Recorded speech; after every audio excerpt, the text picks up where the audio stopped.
lovers, what is up? I got a great question this week about why I chose to make my princess in my Aladdin retelling an orphan rather than my Aladdin. Now here's the deal. In the original version of Aladdin, which by the way is Chinese, he actually wasn't an orphan. Aladdin had a mother and he was a lazy boy who didn't want to do any work, and the story evolves from there. And so I wanted to stay pretty true to the original inside of my story, so Aladdin actually has a mother. In fact, the very first thing we see is his mother lecturing him, and maybe him shirtless. And we then jump into the rest of the story. And so I wanted to keep him with a parent. I wanted to make sure that his objective was to get his mother out of Aladdin after his father was murdered. But I also wanted to hold true to that orphan note that Disney has inspired in us and some of the other retellings as well. And so I made my princess, whose name is Sira, an orphan in the story. She's adopted by the governor, who is the richest man in Aladdin. He had advanced knowledge of the competition to steal the aircraft, and so he adopted her when she was a very small child and trained her to steal the airship.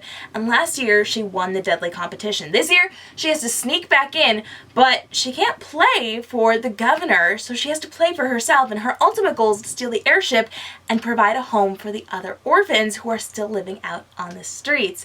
And so I kind of love that twist on it. My princess, Sira, wants to do good, but she does bad to get there, and she lived that life of an orphan, so she kind of knows what it's like to be alone and isolated, and that really has determined who she is today. So there you have it, the behind the scenes. The original Aladdin was not an orphan, and he's not in my story, Lions and Lamps, but my princess, my Sira, is an orphan. Although she has been taken in and given a home, she definitely has that in her background, and it informs every decision she makes inside of the story, and could be why she doesn't trust Aladdin or any of the other characters inside of the story. Well, maybe a couple, but most of them she doesn't. Now, if you've got questions about Lions and Lamps or any of my stories, I would love to get those answered for you. Jump down to the comments and leave me your questions, or send me a DM or an email. Love to hear from you.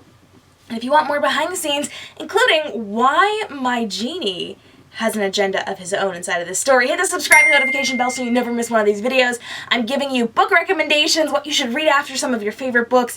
I am giving you a behind the scenes look at some of the cons we've gone to, all sorts of amazing things, and answering your writer questions and book questions on our YouTube channel. So make sure you hit the subscribe and notification bell so you never miss one of these, and all of the replays of our live broadcasts, including my live broadcast talk show, Young Adult Edition, where every Monday I talk to amazing authors, just like the ones that I bring you every single week. We've got A.G. Howard, we've got some really cool, fabulous people like Annie Sullivan, we've got Disney animators, and I've got a whole ton of big names lined up for you over the next couple weeks. So make sure you head over to our Facebook page as well and give that a like, because you don't want to miss out on all the live fun where you can ask your questions in real time and get answers while we're on air. Thanks so much for joining me, K.M. Robinson, author of Lions and Lamps. You can hang out with me at kmrobinsonbooks.com and at KM Robinson Books on all the social media platforms, where I'm giving you behind the scenes looks at all of my stories. Until the next time, stay inspired.